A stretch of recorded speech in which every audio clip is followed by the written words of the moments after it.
And my this Hindi speech will be translated in Tamil. నేను హిందీలో మాట్లాడుతున్న ఈ speech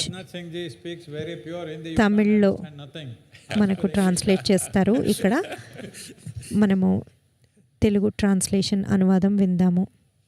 The visionary spiritual guru and guide Param Shraddheya Sadhguru ji. దార్శనికులు, మార్గదర్శకులు, పరమ శ్రద్ధేయ సద్గురు గారు, union minister of state for information and ముఖ్యమంత్రి, మహారాష్ట్ర ముఖ్యమంత్రి Shri Devendra Fadnavis, information broadcasting మంత్రి Shri L Murugan, honorable members of Tamil Nadu Legislative Assembly, Pondicherry Home Minister, from central government, state government, central government, state government, ఇంకా Indian armed forces నుంచి వచ్చిన ఎందరో ప్రముఖులకు, ఇంకా ఇక్కడ ఉన్న భక్తులకు, మీడియా మిత్రులకు అందరికీ నమస్కారం.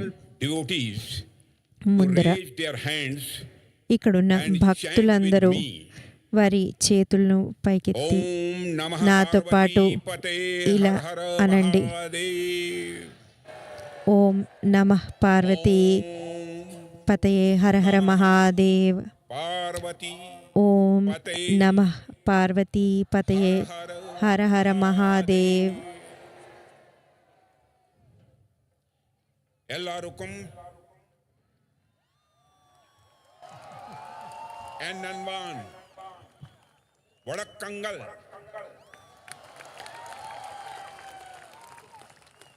On this sacred occasion of MahaShivRatri, Mahashivratri మహాపర్వదినాన మీ అందరి మధ్య ఉండటం నా జీవితంలో ఒక విశిష్ట ఆధ్యాత్మిక అనుభవం. ముందుగా నేను ఆదియోగి శివునికి ప్రణమిల్లుతున్నాను. ఇక ఇక్కడున్న భక్తులందరికీ వందనాలు. మిత్రులారా, శివుడు ఆది, అనాది, ఆయన అనంతం, అఖండం, ఆయన దుఃఖరహితుడు. శివుడు సత్యం. ఏదైతే సత్యమో అదంతా శివమే. ఈ వెల్లెన్గిరి కొండలు శివునికి నివాసమని ప్రతీతి. వీటిని దక్షిణ కైలాసంగా పిలుస్తారు. ఇక్కడికి రావడం ఆధ్యాత్మిక శాంతి, ఆనందం కలిగిస్తాయి. గొప్ప కవి, మహాకవి కాళిదాసు అభిజ్ఞాన శాకుంతలంలో ఏమన్నారంటే, దుష్యంతుడు ఆయన రథంపై వెళ్తూ ఒకానొక ప్రదేశానికి చేరుకుంటారు. అది ప్రకృతి పరంగా ఎంతో అందంగా ఉంటుంది, ఒక దివ్యమైన ప్రదేశం. అప్పుడు ఆయన తన సారథితో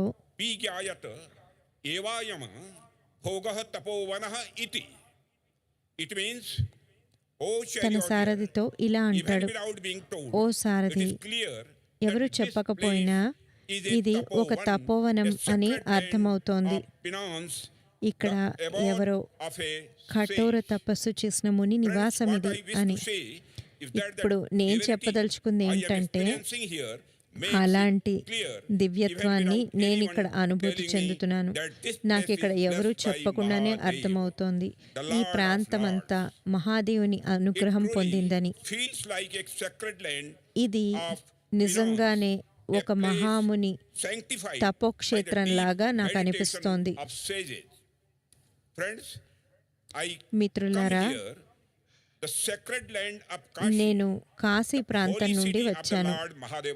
అది స్వయంగా దేవాది దేవుడైన మహాదేవుని నగరం.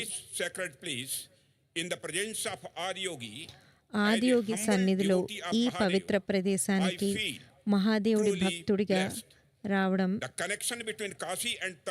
నాకు ధన్యుణ్ణి అని అనిపిస్తోంది. కాశీ తమిళనాడుకి మధ్య ఉన్న అనుబంధం ఎంతో ప్రాచీనమైనది. ఒకవైపు కాశీ ప్రపంచంలోనే పురాతన నగరం అయితే, మరోవైపు తమిళ సంస్కృతి కూడా ప్రపంచ పురాతన language, సంస్కృతుల్లో ఒకటి. culture, and the cuisine. భాష, Tamil Nadu సంస్కృతి, is deeply rich and ఇక rooted in రుచులు, history. వీటన్నిటిలో కూడా Tamil Nadu Coming to the sacred land of ఎంతో Tamil Nadu గొప్పది, feels పురాతనమైనది. like a blessing. ఈ I have గడ్డపై not come here ఉండడం as a guest, నాకు ఒక ఆశీర్వాదంలా but as a అనిపిస్తోంది. seeker, as నేను a ఇక్కడికి ఒక spiritual అతిథిగా person. రాలేదు, నేను Friends, ఒక ఆధ్యాత్మిక on the occasion అన్వేషకుడిగా of వచ్చాను. MahaShivRatri, మిత్రులారా, the Mahashivratri entire nation of India is echoing ఈ రోజు with the chant of భారతదేశమంతా Har Har Mahadev. హర హర మహాదేవ నినాదంతో మారుమోగిపోతోంది. From the hills of Kashmir Arunachal నుండి to the Kanyakumari land of వరకు, Gujarat, అరుణాచల్ కొండల నుండి గుజరాత్ in the వరకు consciousness of every person. శివుడు ప్రతి భారతీయుడి చైతన్యంలోనూ ఉన్నాడు. MahaShivRatri celebration సద్గురు నేతృత్వంలో at Isha Yoga Center ఈ has Isha yoga become a కేంద్రంలో జరుగుతున్న international మహాశివరాత్రి spiritual వేడుకలు celebration. నేడు అంతర్జాతీయ స్థాయి ఆధ్యాత్మిక పండుగగా మారాయి.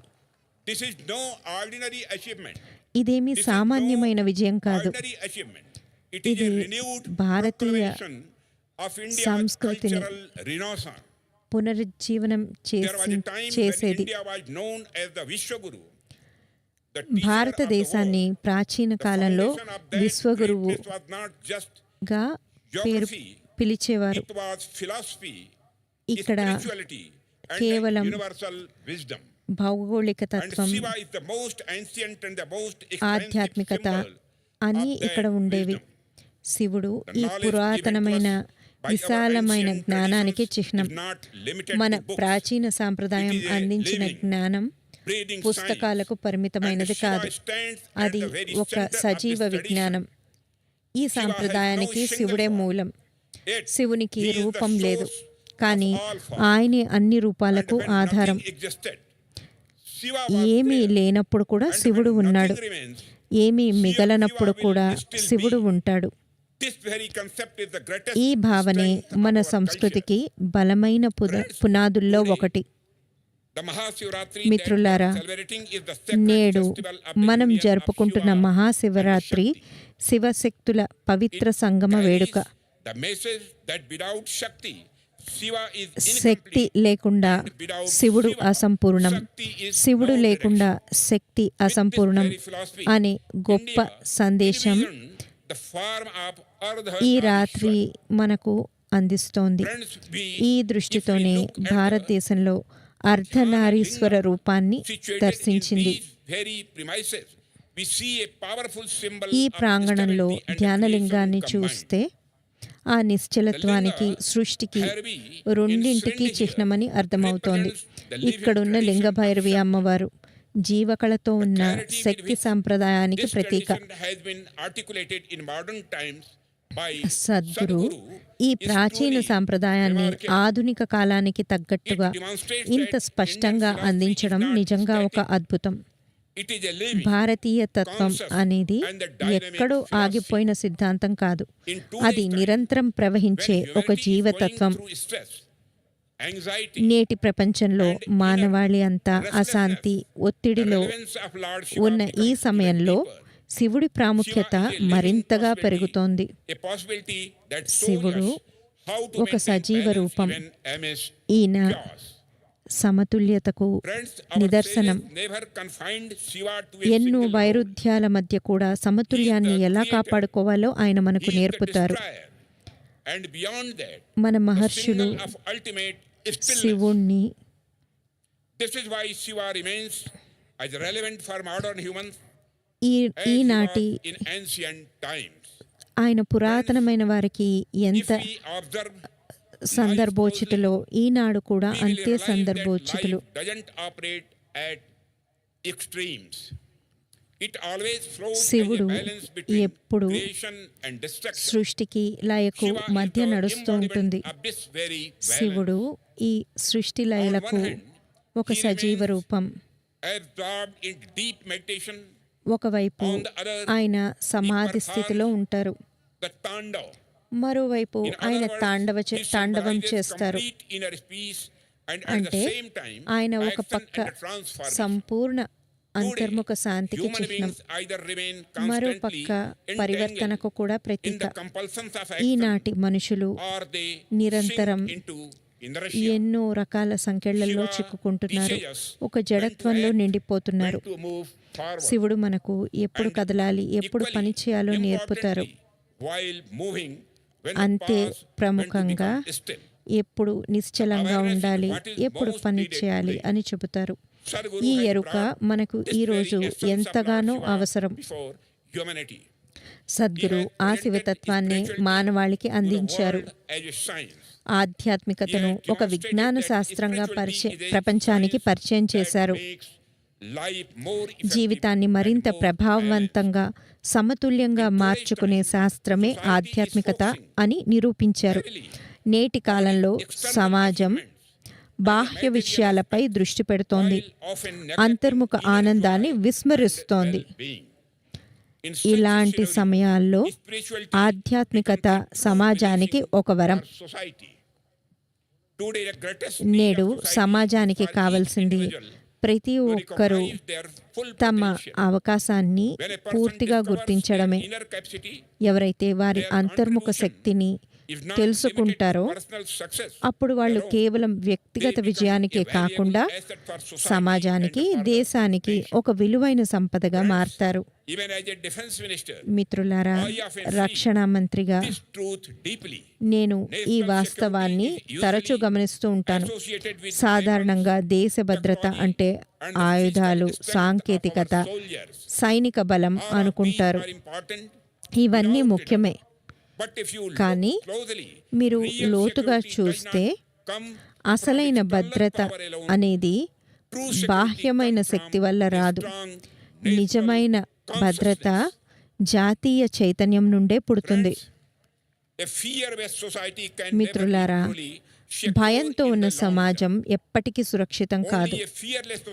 నిర్భయమైన సమాజమే బలమైన దేశాన్ని నిర్మించగలదు. ఈ నిర్భయత్వం కేవలం శారీరక బలం నుండి రాదు, అది అంతర్గత ఆధ్యాత్మిక శక్తి నుండి వస్తుంది. శివుడు రక్షకుడు, అలానే లయకారకుడు కూడా. ఈనాడు మన సైన్యం కూడా అదే విధంగా నిర్భయత్వం, సంయమనం అనే రెండు లక్షణాలకు ప్రతీకగా నిలుస్తోంది.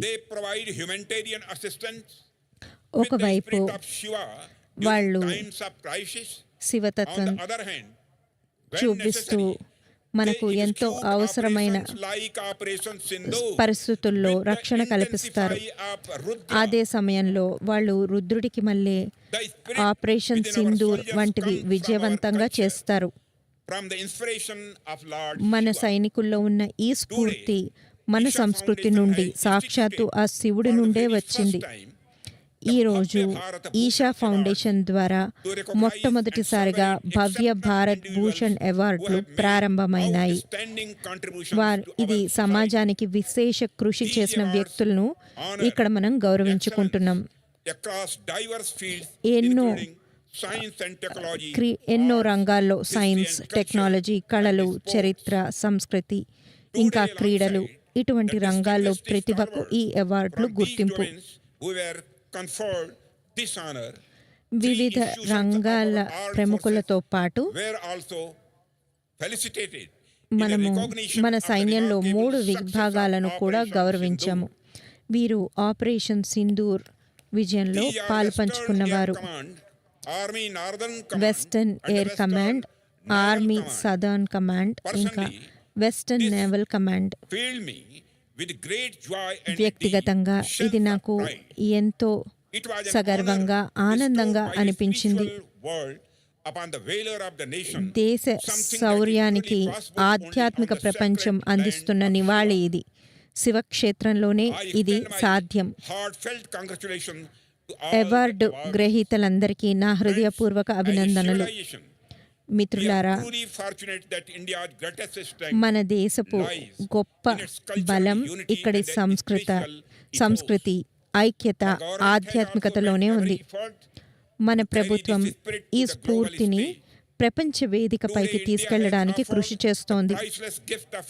నేడు భారతదేశం యోగా అనే ఈ అమూల్య కానుకను ప్రపంచానికి కొత్త రూపంలో అందించింది. భారతీయ సంస్కృతిలోని ఆధ్యాత్మికతను ప్రపంచమంతా ఆహ్వానిస్తోంది. ఈషా ఫౌండేషన్ కూడా ఈ ఆధ్యాత్మిక జ్ఞానాన్ని ఆధునిక వైజ్ఞానిక శైలిలో సులభంగా వివరిస్తోంది. అందుకే అన్ని వర్గాల ప్రజలు ఈశాకు ఇవాళ కనెక్ట్ అవ్వగలుగుతున్నారు.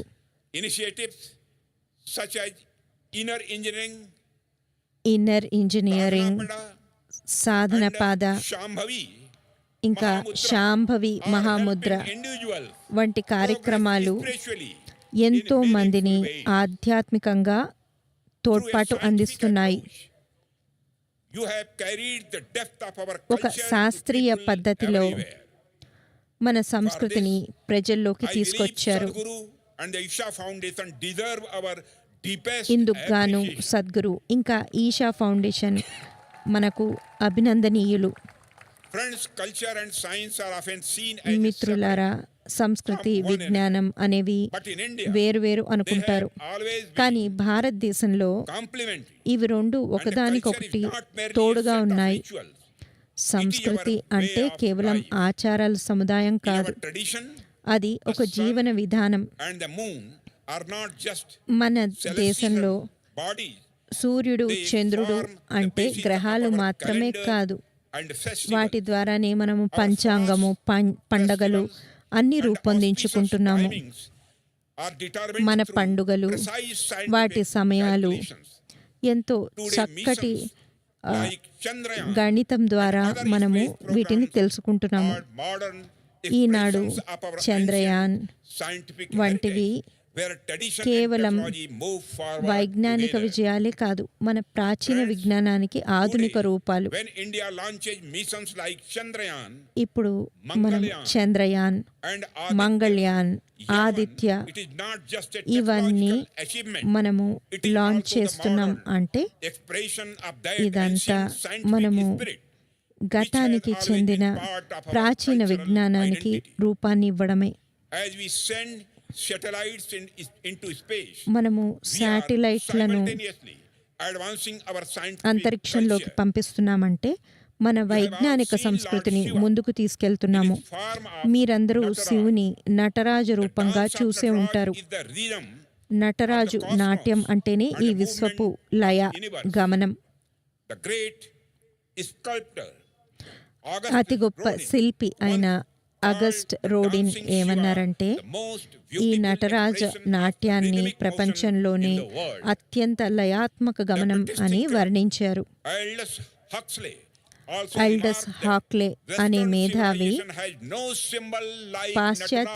పాశ్చాత్య సంస్కృతిలో ఇటువంటి చిహ్నం లేనే లేదు అని చెప్పారు. ఇది ఆధ్యాత్మికతను, మనస్సును ఎంతో గొప్పగా వివరించిన చిహ్నం అని ఆయన చెప్పారు. భారతీయ మహర్షులు ఎప్పుడో అనుభూతి పరంగా తెలుసుకున్న సత్యాలను నేటి ఆధునిక విజ్ఞానం వాటిని మాటల్లో చెబుతోంది. 20వ శతాబ్దం మొదట్లో ప్రపంచం క్వాంటం ఫిజిక్స్ పై దృష్టి పెట్టినప్పుడు, అంటే